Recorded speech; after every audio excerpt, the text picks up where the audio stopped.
really sanction the Gaddafi leaders, maybe even Gaddafi himself. I mean, we can't. Byanyuze mu yihe nzira se? Iya demokarasi se? Iyi ntambara se? The United States is not a game player. When he tells you that he's going to do something to address a problem, he means it. He actions it. And you call me for anything. Thank you.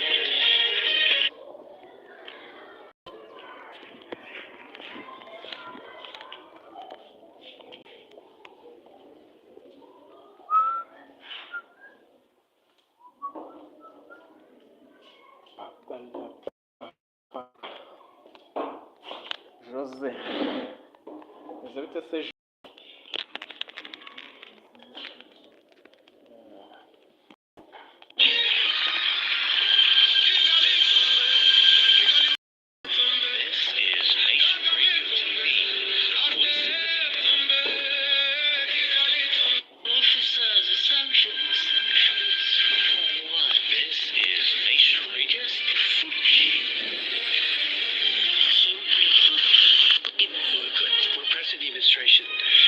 To really sanction the Gaddafi leaders, maybe even Gaddafi himself. I mean,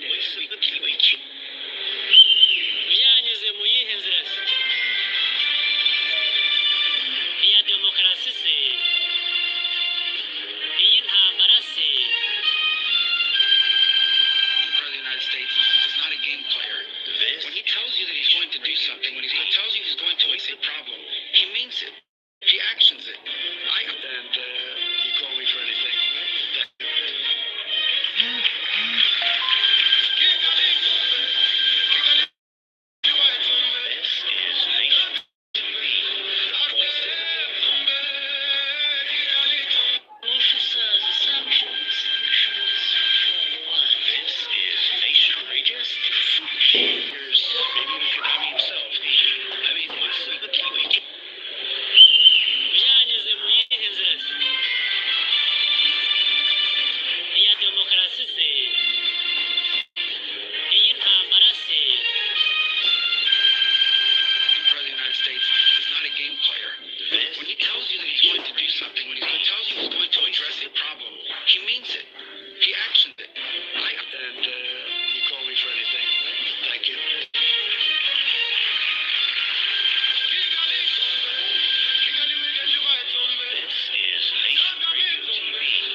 Inshuti bakunzi ba Nation Radio TV, ijwi ry'abanyagihugu, ijwi ryanyu. Nkuko nebasezeranyije rero, uyu munsi turi kuwa kabiri itariki 10, turi mu mbabarire.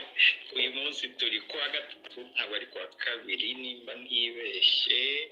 None turi kuwa kabiri mu mbabarire, amasaha yanjye ntabwo ahuye n'ay'abantu benshi, twe twageze kuwa gatatu mu mbabarire. Uyu munsi turi kuwa kabiri n'ukwa kabiri umwaka w'ibihumbi 2026. Nkuko rero nawe basezeranyije umunsi w'ejo kuwa mbere tugiye gukurikirana umuhango ugiye kubera muri Congress ya Leta Zunze Ubumwe za Amerika, aho bagiye gukatira urwo gupfa inkotanyi ndetse na Kagame. Nkuko kari akaziki kaje kabibabwira. Abari kwibaza rero, mbonye muri commentaire hari umuntu wanditse ati ese biri live?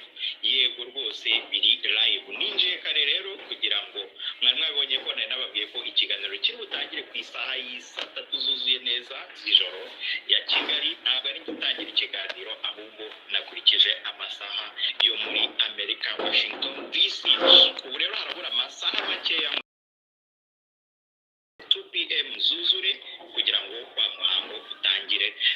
Ndakeka habura nk'iminota 15. Muri minota 15 rero ninjiye kare kugira ngo nsubize abadukurikiye, hanyuma mbanyuriremo muri makeya amavu n'amavuko cyangwa se uko iriya ntambara yatangiye naho byageze kugira ngo tugere ku munsi aho bagifatira ibintu inkotanyi, kugira ngo kandi nanababwire uko biri buze kugenda, ikigiye gukurikiraho, ese ibi nibirangira ni iki kizakurikiraho, ese Kigali izahita batombe. Ibyo byose turaza kubiva imuzingo.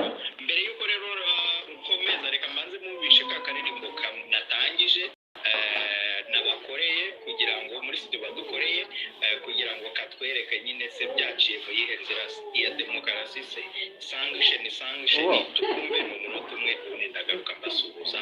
Hanyuma mbere yuko batangira ndahita ntangira ndabanza mbanyuriremo muri makeya uko aho iyi ntambara yaturutse cyangwa se amakuru n'amavuko yayo. Nk'uko mubibona rero umuhango ntabwo uratangira, usigaje iminota itageze kuri 14 ngo utangire. Reka rero tunguze uburyo umwete, hanyuma tubanze twumva aka karirimbo, hanyuma turagaruka cyangwa se aka kadocumentary ku munota umwe ndagaruka mbasuhuza. Hanyuma kubasuhuza ndabanyuramo muri makeya uko bigiye kugenda n'uko uyu muhango ugiye kuba umeze. Ubundi ibindi cyane abana bararwaye. Sanction for what?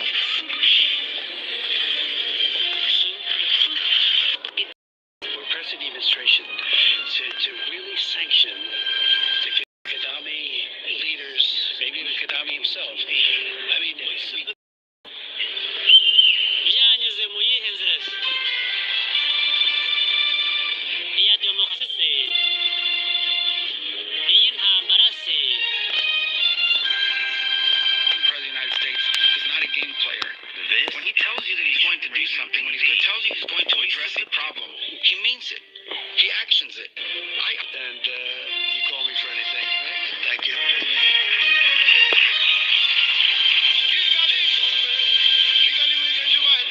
This is Nation Radio TV. Voice of the people. Okay, well. Reka mbere kuri commentaire, reka mbanze basuhuza. Nimara kubasuhuza ndababwira ko umuhango uri buze kugenda. Ndahera kuri commentaire ya Elizabeth Mukamana ndagusuhuje ari hose. Suhuje n'abandi baherereye mu Rwanda. Abantu mutumva ururimi rw'icyongereza uko turi buze kubigenza, umuhango ndawushyiraho, ntabwo ndi bibugiremo kugira ngo ntabangamira abumva ururimi rw'icyongereza.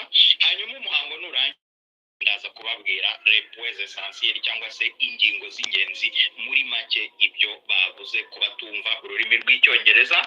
Nyuma umuhango muri rusange ntabwo tuzi igihe uri bumare, ariko se tuzazigarukaho mu kiganiro cyacu cyo kuwa mumbabarire. Ariko muri makeya ikiganiro nikirangira umuhango nurangira ndaza kubanyurira ko ibyo ariko ntabwo ndi buze gusemura ijambo kurindi mu gihe umuhango uraba uri kubaho. Byaba bigoye cyane ndetse byatuma abumva ururimi rw'icyongereza batabasha gukurikira. Hanyuma ikindi ndaza kureba nimba kuko abantu benshi mu mbabarire kereka baba muri Amerika cyangwa se bazi kuvuga icyongereza, aksa y'abanyamerika rimwe na rimwe nk'abantu bari muri Afurika hari igihe aksa y'abanyamerika ibagora. Ndaza kureba nimba nashyiraho subtitle ni ya magambo aba yanditse munsi ku buryo wenda umuntu avuga ukabona n'ijambo avuze. Abajya mureba amafilime kuri Netflix murabibona abantu benshi bahigira n'ururimi. Abo nabo rero ntabwo nabibagiwe. Hanyuma rero muri makeya reka mbanze Twizeyimana Jonas wahageze kare ati mumeze mukurikiye, ndagusubije cyane rero Twizeyimana Jonas. Kagame ikiriza mu kwiheba, nibyo rwose nta wiheba atarapfa. Nizeyimana Jackson, hey twese dutegeranyije amatsiko menshi turahabaye. Zawadi nawe ndagusuhuje. Rwigema turagutegereje na hanyuma ubu upfa mukanya mubitege amaso uko bigiye kugenda. Nyuma amahoro wane ati Imana irengera abaturage b'u Rwanda. Nibyo rwose twese nibyo twifuza. Mbonye itegeko Hamimu nakusalimia sana. Nizeye ko umeze neza. Impamvu mvuze ngo nakusalimia sana nuko urwo rurimi nzi ko Paul Kagame cyane ibyo tubona kabisa.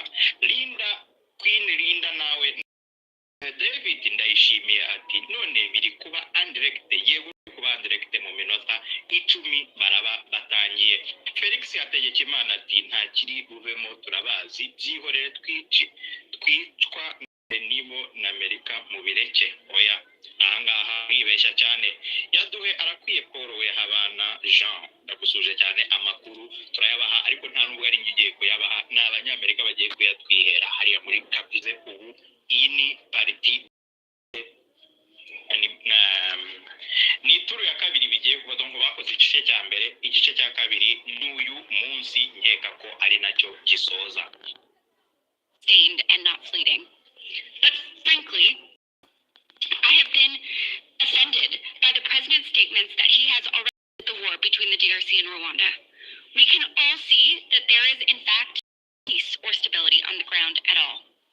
I've also been extremely concerned that the lack of consultation and inclusion of civil society and local communities is setting up the peace process to fail before it even gets off the ground.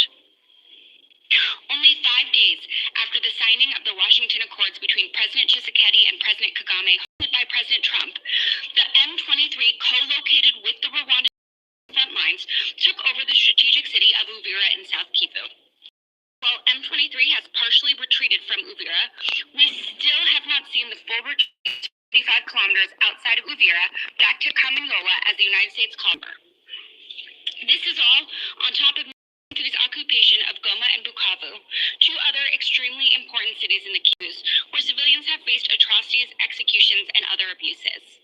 And let me be clear, both parties have made commitments that they have failed to maintain.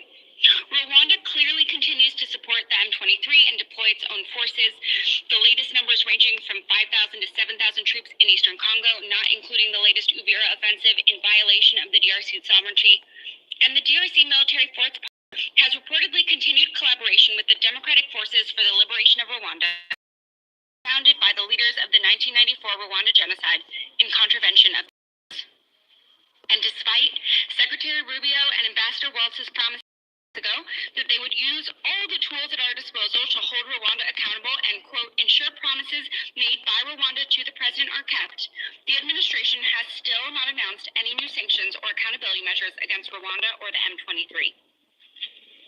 Just as I did last month during our hearing with the State Department, I urge the Trump administration to immediately make good on its promises to hold Rwanda and other spoilers to peace accountable. I also urge the administration to course-correct its exclusion of civil society from the peace process. Several studies have shown over the years that peace deals are more durable and lasting when civil society is involved, including a study that showed involving civil society reduces the risk of peace breaking down by 60%. So we need the buy-in of local populations to ensure peace actually sticks.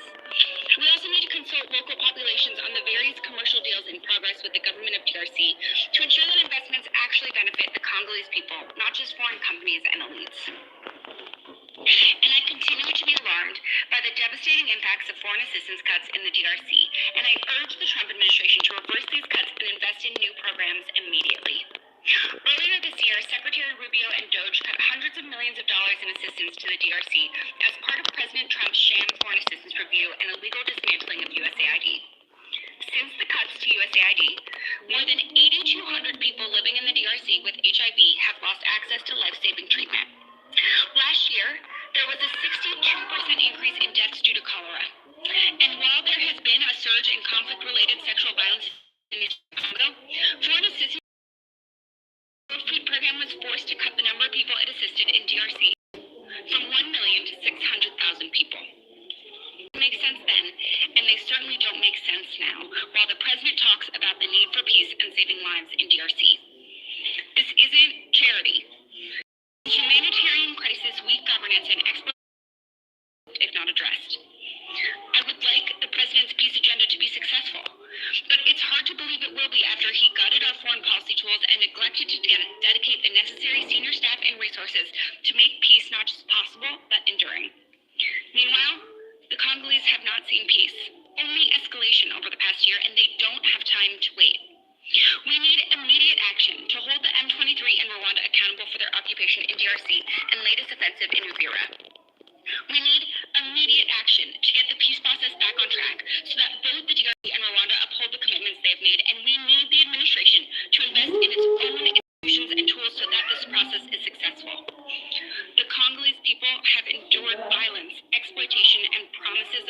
for long enough.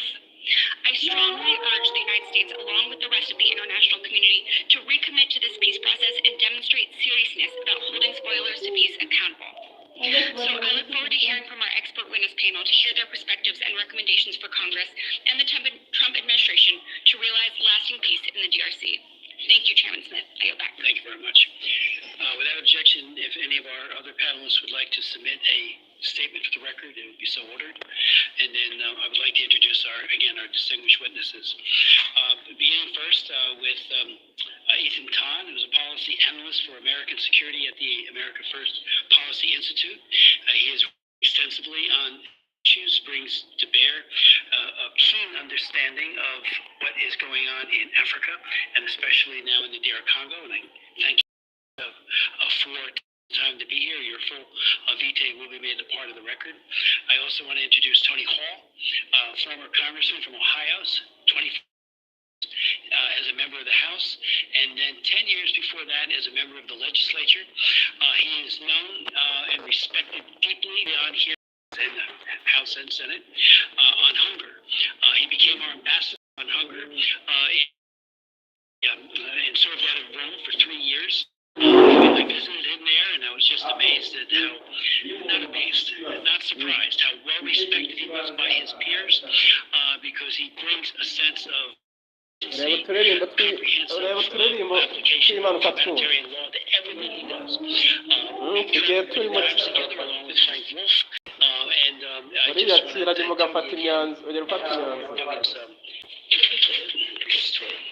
He was nominated for the Nobel Peace Prize. I think he should have gotten it. He is all about feeding the hungry and taking the words given to us by our Lord, when I was hungry, his entire career and his entire life. Then we'll hear from Christian Gerard, a non-resident ariko program for the byose bigufasha kwiyakira kumva ko byanze bikunze bikomeje urugendo. And Mr. Tom, the floor is yours. Chairman Smith, Jacobs, and distinguished members of the subcommittee. Thank you for the opportunity to discuss the United States efforts to further peace between the Democratic Republic of the Congo and Rwanda, wajya ubwiye amasira and the responses of the biha United umwanya States mutoya and the international community. kukiri My name is Ethan mutoya Town, and I serve as a wajya policy ubiha analyst umwanya for the muto. American Security Team at the America First Policy Institute. Sira ibiri imbere nibyo bigoye. Conflict has burdened the eastern regions of the Ushaka ibintu DRC, byoroshye. and repeated efforts to resolve the conflict have failed, slowing economic growth and allowing hostile actors to exploit the region's vast natural resources, all while blocking the United States from entering critical mineral supply chains. The United States recognizes the implications of these long-standing conflicts, and as a result, has led the movement towards a more holistic approach.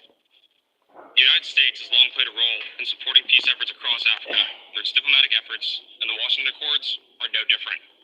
The framework mediates beyond the scope of past deals, working in tandem with the Doha framework from last November, and involves regional oversight from the African Union. Integrating each element into the Accords begins a new chapter for the conflict, one with genuine for a peaceful resolution for the first time in decades. Peace is fragile, and fighting persists in the east, most notably in South Kivu and the city of Uvira. Coordination with civil societies in the DRC and Rwanda, as well as partners in the African Union, is paramount to the Accord's future successes. Nonetheless, in the 2 months since the signing of the Accords, there have already been multiple wins, including regular meetings between officials from the DRC and Rwanda, implementation of African Union oversight teams along the eastern border, the creation of a framework for future joint infrastructure products, and an acknowledgement from the Rwandan government that they have been engaged in security coordination with M23. U.S. diplomatic efforts, U.S. officials have been credited with successfully pressuring Rwanda and M23 to withdraw from their positions in Uvira, reinforcing their commitment to helping the DRC retain its territorial integrity. Subsequent aggressions will not be tolerated, and the State Department has been vocal about pursuing sanctions should they continue. These developments reduce risks to U.S. interests in critical minerals from Africa, encapsulating a key tenet of an America First foreign policy, delivering tangible benefits to the American people.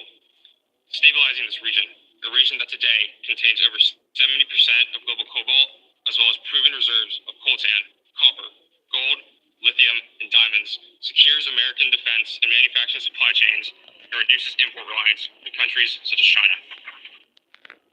Investments in the United States into the DRC and Rwanda are not a side effect, but a welcome and central aspect of enduring peace. Officials from both countries have approached the U.S., citing the U.S.'s ability to integrate them within a larger regional framework and connect them to open markets in the West. The deepening of the cooperation between the United States and both countries on this issue means that our adversaries have a diminished presence. Agreements also lay the groundwork for future U.S. investment in infrastructure projects such as the Sakino-Lobito corridor with Burundi and Uganda. The inclusion will greater enable accountability and create continuity across the region's economic landscape. Furthermore, long-term stability in the region allows for diverting taxpayer dollars from never-ending peacekeeping missions and back towards the American people. I want to thank each of you for your attention to this important issue and for the subcommittee's efforts to supporting prosperity in Africa. While the signing of the Washington Accords is a monumental moment in the conflict's history, the formal declaration is an urgent appeal for action. For allowing me to share my perspectives today and look forward to your questions. Thank you very much, Mr. I'd like to now recognize Ambassador Tony Hall. I left this out. I should have brought this out. He was one of the leaders, too, on trying to stop the importation of conflicted diamonds, blood diamonds, and I want to thank him for that. I yield such time as he may consume.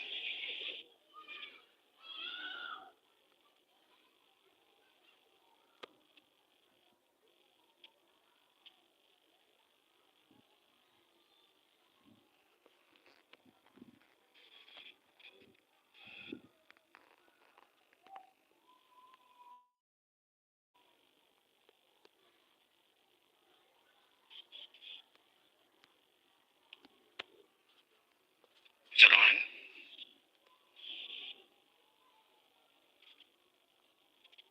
Thank you, Chairman Smith. Can you hear me now?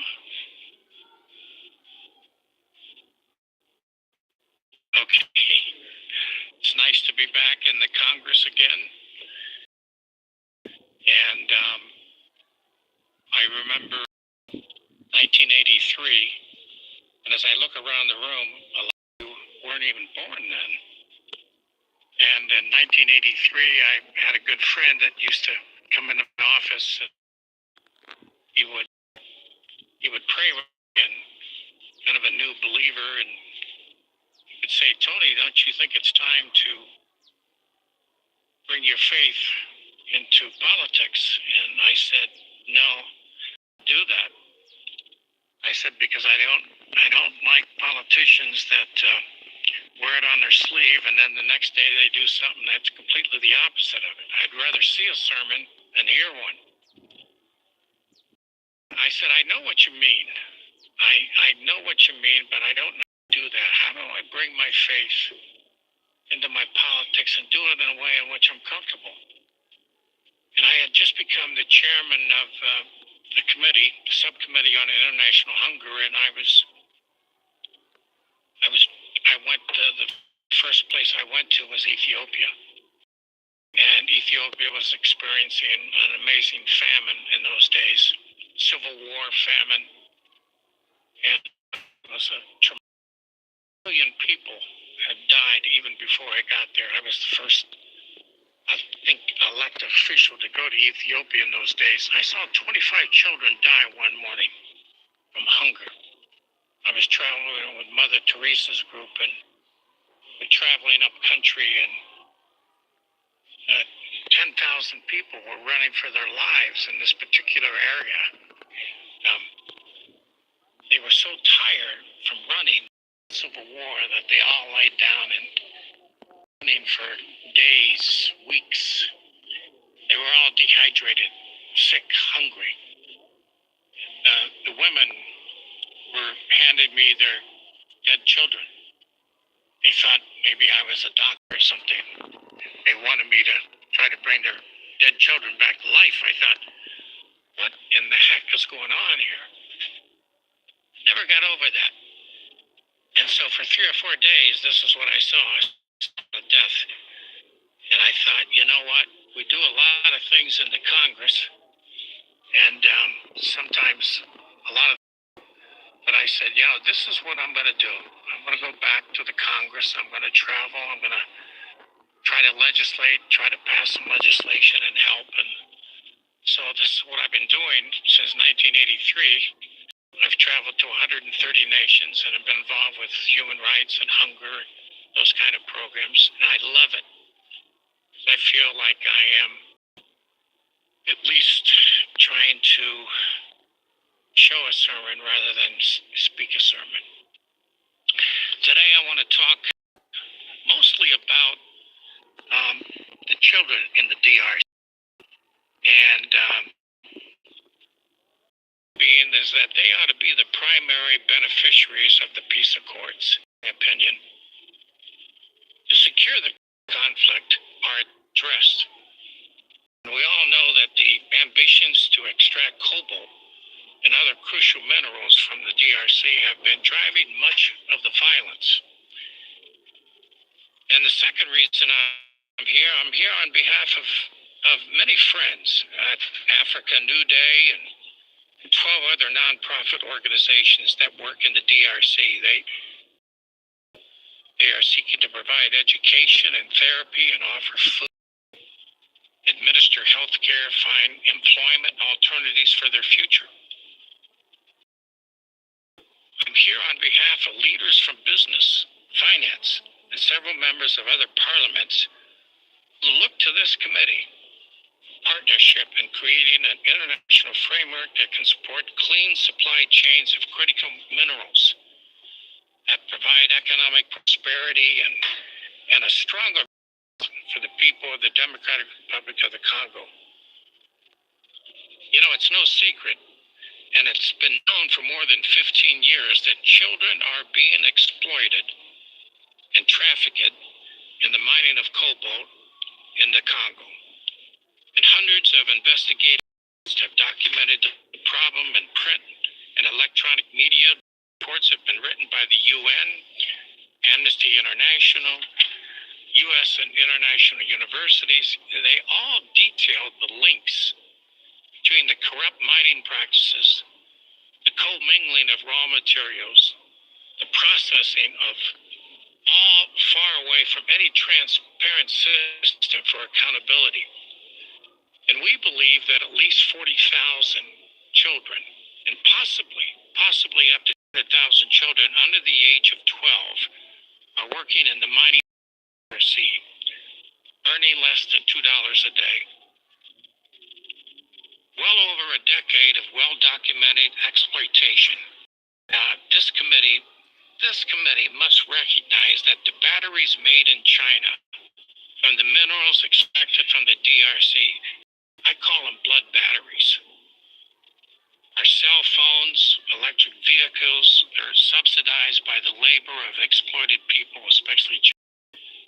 And we must recognize there is a tremendous by cobalt and lithium and blood. These kids, you know, they're 7 days a week, they're working 12 hours a day, and they're working in conditions that are,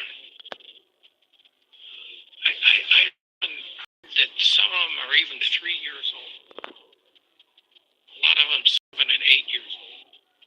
Work without shoes. They have no safety conditions. Terrible conditions. 30 years ago, Mr. Chairman, you and I used to travel together and go to different countries, and I remember that in Sierra Leone, we came face to face with conflict diamonds, what we call them blood diamonds, and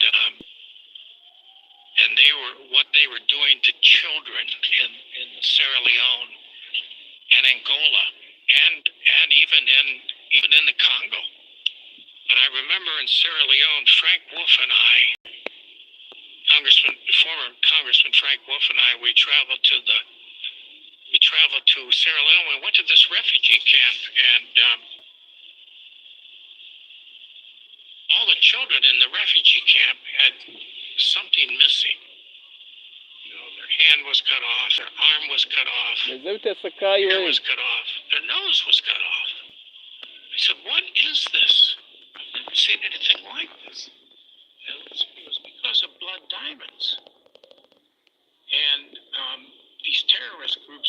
into these different